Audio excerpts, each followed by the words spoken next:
아멘. 오늘 이 잠언 17장 1절 12절까지 다양한 내용들과 또 주제들이 또 담겨져 있는 것을 보게 됩니다. 계속해서 지혜의 자, 또 미련한 자에 대한 내용들이 번갈아 나오고 있는데요.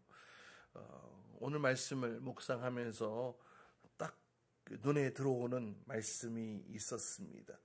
바로 이 5절 말씀이었는데요. 5절 말씀 함께 읽어볼까요? 5절 말씀 시작.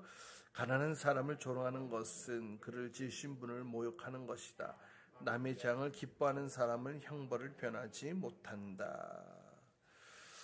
이 다른 사람들과의 이 관계에 대한 이 내용이 이 말씀으로 하여금 저를 붙잡았습니다.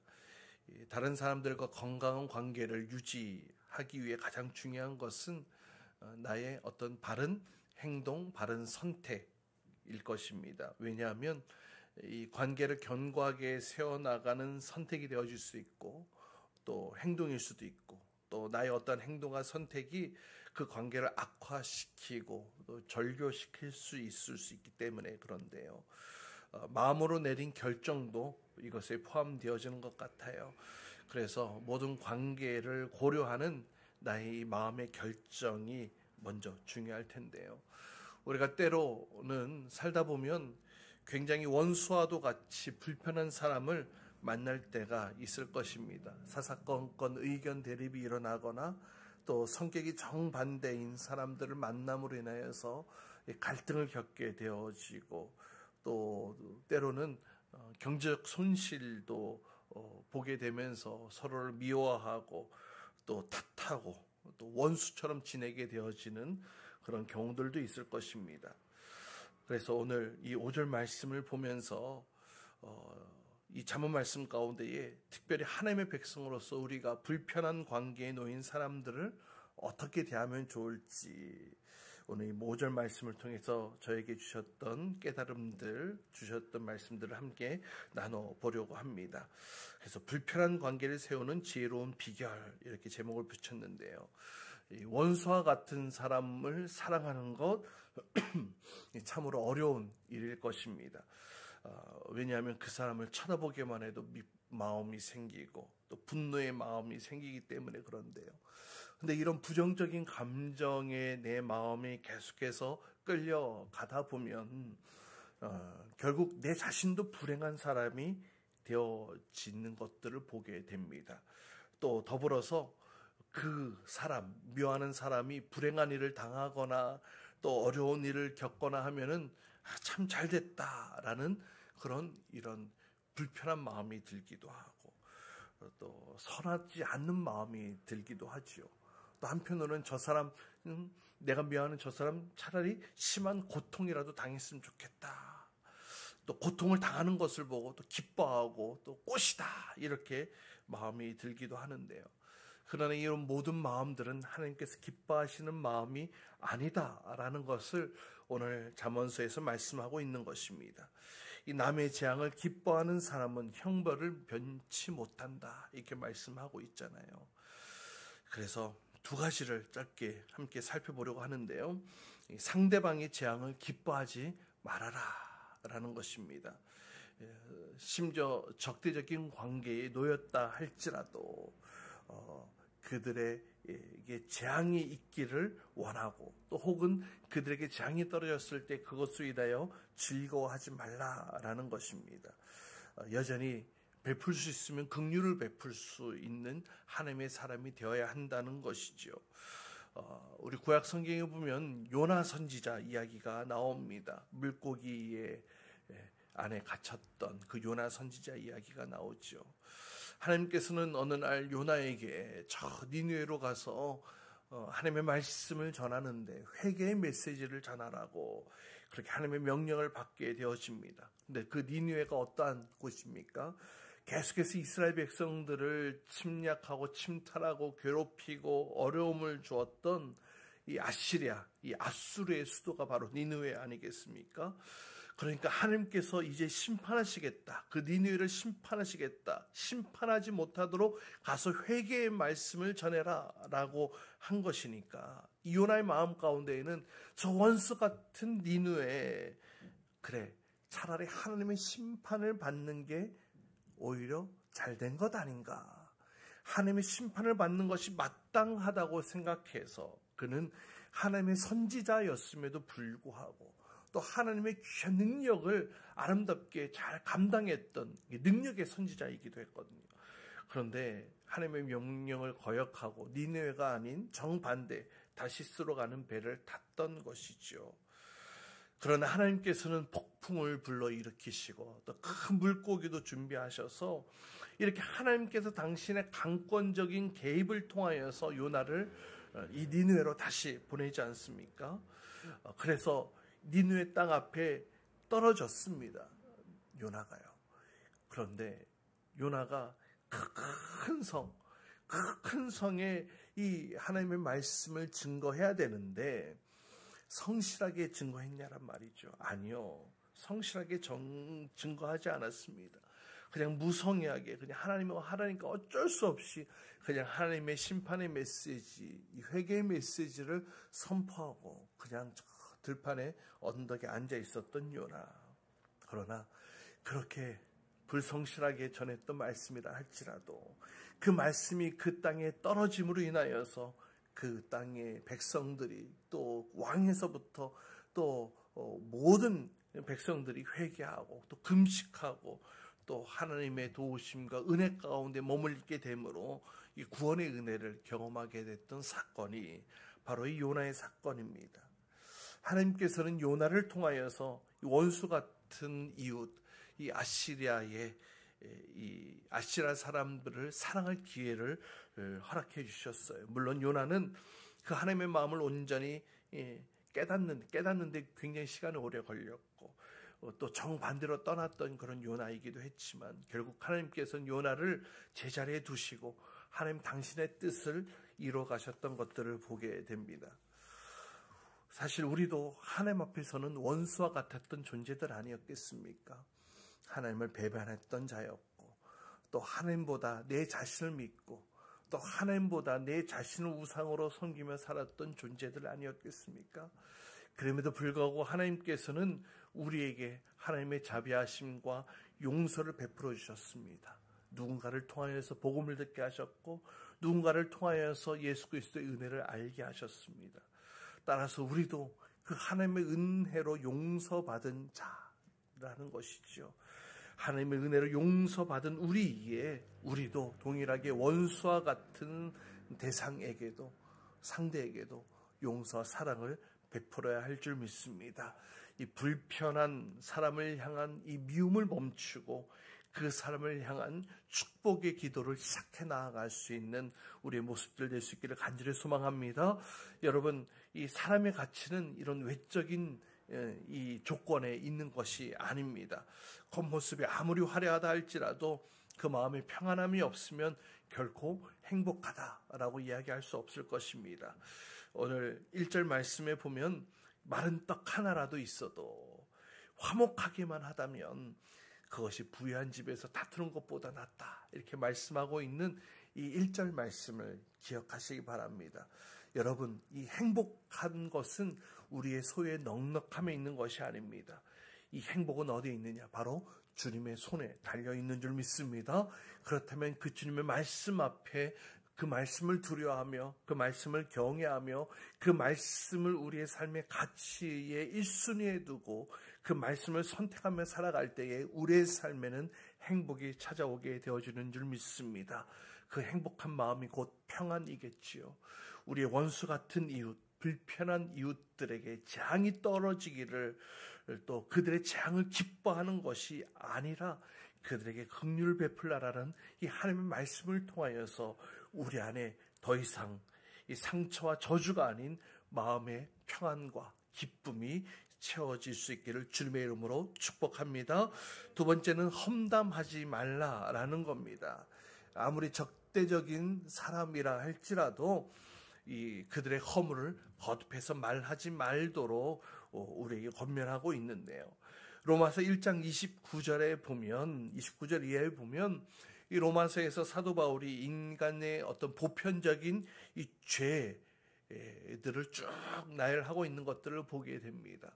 보면은 불의, 악행, 탐욕, 또 악의, 또 시기, 살인, 분쟁, 또 뭐라고 얘기를 합니까? 마지막에 수근수근 거리는 것.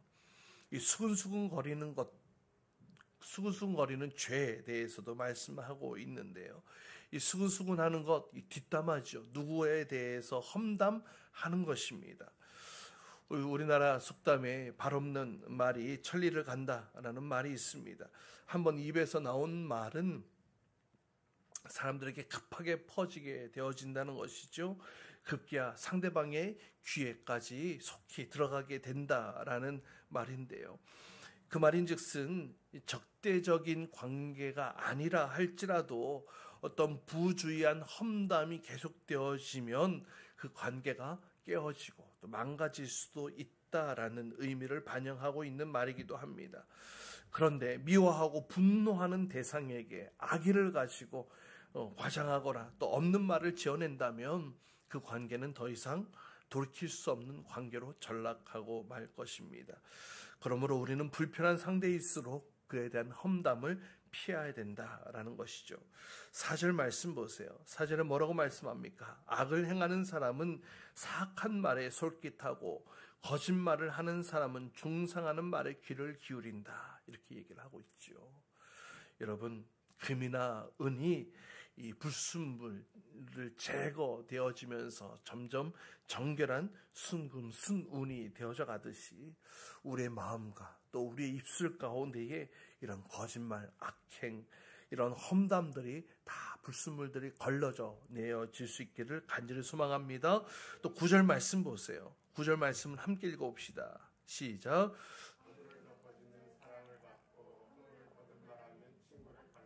네, 그러나 건강한 관계를 세우기 위해서 이 말씀을 하고 있죠. 허물을 덮어주는 것이 필요하다.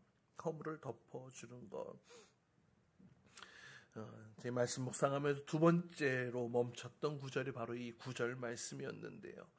허물을 덮어주고 감싸주는 것, 이것이 쉽지는 않습니다. 사랑이 필요하죠. 근데 사랑이 무엇입니까? 사랑은 희생이고 사랑은 헌신 아니겠습니까? 그 사랑으로 덮어줘야 된다는 겁니다. 그런데 지나간 허물까지 계속해서 들춰내면 그 관계는 깨어지고 마는 것이죠. 우리는 예수님의 사랑을 입은 하나님의 자녀들입니다. 그렇게 우리도 그 사랑을 마땅히 흘려 보내야 되겠지요. 우리가 용서받은 자이기에 용서를 해야 되는 것이고 또 우리가 죄의 사랑을 받은 자에게 사랑을 흘려 보내야 하는 것입니다. 또 주님께서 우리의 모든 허물을 다 가려주셨기에 또 우리도 그 허물을 감싸주고 덮어줄 수 있는 자가 되어져야 할 줄 믿습니다. 베드로전서 4장 8절에 보면 베드로 사도는 우리에게 이렇게 권면합니다. 우리 함께 읽어봅시다. 시작.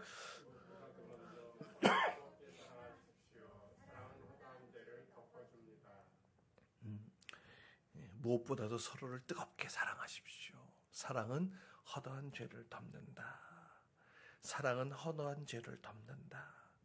그렇게 무엇보다도 우리가 우리 안에 먼저 뜨거운 사랑으로 서로를 사랑해야 될 줄 믿습니다. 그 사랑의 관계 아래 또 우리에게 또 힘들게 하는 이 불편한 이웃들도 우리가 주님의 사랑으로 그들에게 다가갈 줄 믿습니다. 이미 말씀드린 대로 사랑은 감정이나 어떤 감동의 영역만을 얘기를 하는 것이 아닙니다. 사랑은 희생입니다. 사랑은 헌신입니다. 사랑은 순종이고 사랑은 내 것을 내어주는 것입니다. 사랑의 여러분, 우리 예수님께서 우리를 어떻게 사랑하셨습니까? 자신의 것을 내어주지 않았습니까? 모든 것을 내어주셨습니다. 고통을 당하며 고난을 당하시면서 우리에게 희생과 또 순종의 본을 보여주셨지요. 예수님은 아무런 죄가 없으신 분이셨지만 욕과 고난을 당하시고 또 수치와 멸시를 당하셨습니다. 그러나 그 입에는 거짓도 없으셨고 누구를 욕하거나 위협하지 않으셨던 것들을 보게 됩니다. 오히려 당신을 힘들게 하고 박해하는 자들을 위하여서 주님께 함께 불쌍히 여겨달라고, 저들을 불쌍히 여겨달라고 간구하셨던 그 예수님 기억하시기 바랍니다. 마찬가지입니다. 우리에게도 손해를 끼친 상대를 향해 억울하고 분한 마음이 들 때에 우리 마음에 품어야 될 것이 있습니다. 우리의 마음에 품어야 될 것은 바로 험담하는 것으로 원수를 갚기보다는 그 모든 것을 하나님 앞에 맡길 수 있는 마음, 그것이 우리의 마음에 품어야 될 것이고요. 또 우리가 해야 될 것은 이것입니다. 내가 악을 선으로 갚는 자리에 서는 것. 악을 악으로 갚는 것이 아니라 악을 선으로 갚는 자리에 내가 서 있어야 할 줄 믿습니다. 원수 갚기보다, 험담하는 것으로 원수 갚기보다 하나님께 맡기고 또 악을 선으로 갚는 자리에 내가 서 있는 것, 바로 그것이 주님께서 우리에게 원하시는 모습이며 바로 이것이 끊어진 관계, 깨어진 관계를 세워나가는 지혜인 줄 믿습니다. 혹 우리 안에 대립하는 관계가 있습니까? 또 불편한 이웃들이 있습니까? 그들도 하나님께서 나에게 맡겨주신 이웃이라는 사실을 우리가 기억하시기 바랍니다.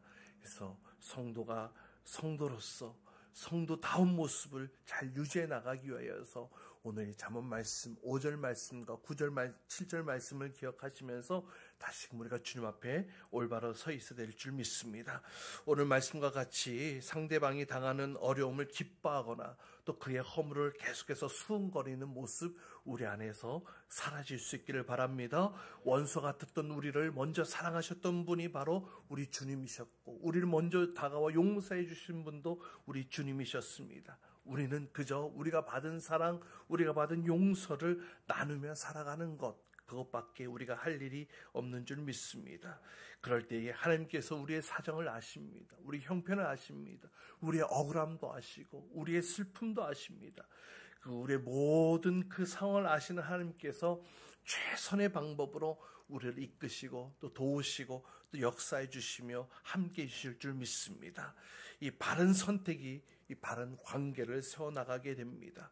우리가 이 지혜로운 선택을 해나갈 수 있기를 바랍니다. 그래서 4가지를 제가 마지막으로 정리를 해봤는데요. 이 관계를 세우는 지혜 4가지인데요. 우리 같이 함께 하나씩 읽어볼까요? 첫 번째, 시작. 겉모습보다 내면에 중점을 두는 것. 관계를 세워나가는 첫 번째 방법이고, 두 번째, 시작. 어떤 상황에서도 하나님의 개입하심을 기대하는 것. 어떤 상황 속에서도 하나님의 개입하심을 기대할 때에 내가 실망하지 않을 수 있는 것이죠. 세 번째, 함께 읽습니다. 시작. 관계의 시련이 찾아올 때 연단으로 받아들임. 관계의 시련이 찾아올 때에 이것은 하나님께서 나를 만지시려는 하나님의 계획이구나. 그 사람을 바라볼 것이 아니라 먼저 내 자신을 바라보는 것, 이것이 바른 관계를 세워나가는 지혜라는 것입니다. 마지막 4번째, 시작. 다른 사람의 어려움을 기뻐하지 않고 허물을 덮어주는 것. 오늘 주셨던 말씀이죠. 다른 사람의 어려움을 기뻐하는 것이 아니라 안타까워하고 또 허물을 덮어주는 모습, 이런 모습과 더불어서 또 우리 안에 진실한 말과 또 정직하게 하는 정직한 행동들, 또 남의 허물을 덮어주고 용서하고 누구에게나 한결같이 신실하고 슬기로운 그런 신실한 신자로 또 하나님의 백성으로 또 성도로 살아가는 저와 여러분 될 수 있기를 주님의 이름으로 축복합니다. 우리 같이 함께 이 시간 기도합시다. 시간 기도하실 때에 우리도 용서받은 자라는 사실을 기억합시다. 우리도 원수되어졌던 자였음을 기억합시다. 나에게 불편한 대상이 있습니까? 불편한 이웃을 만나게 하셨습니까? 그들을 향한 미움을 멈추게 하시고 오히려 축복의 기도로 시작하는 하나님의 백성, 성도가 될 수 있도록 기도하시기 바랍니다. 또 이 모든 것들을 함께 맡기고 또 악을 악으로 갚는 것이 아니라 악을 선으로 갚고 또 모든 관계를 바르게 세워나가는 하나님의 백성으로 그 지혜자로 살아갈 수 있도록 먼저 오늘 주신 말씀 붙드시면서 기도하시고 또 이 시간 기도하실 때에 여러분의 또 기도 제목들을 기도하실 텐데 특별히 여러분 안에 깨어진 관계들 또 불편한 관계들 그들의 이름을 불러가면서 그들을 위하여서 또 중보하는 시간 가지시기 바랍니다. 또 우리에게 주신 영혼들 VIP를 위해서도 부르짖고 우리 기도하는 시간 갖겠습니다. 함께 통성으로 합심으로 기도하겠습니다. 주여, 참 좋으신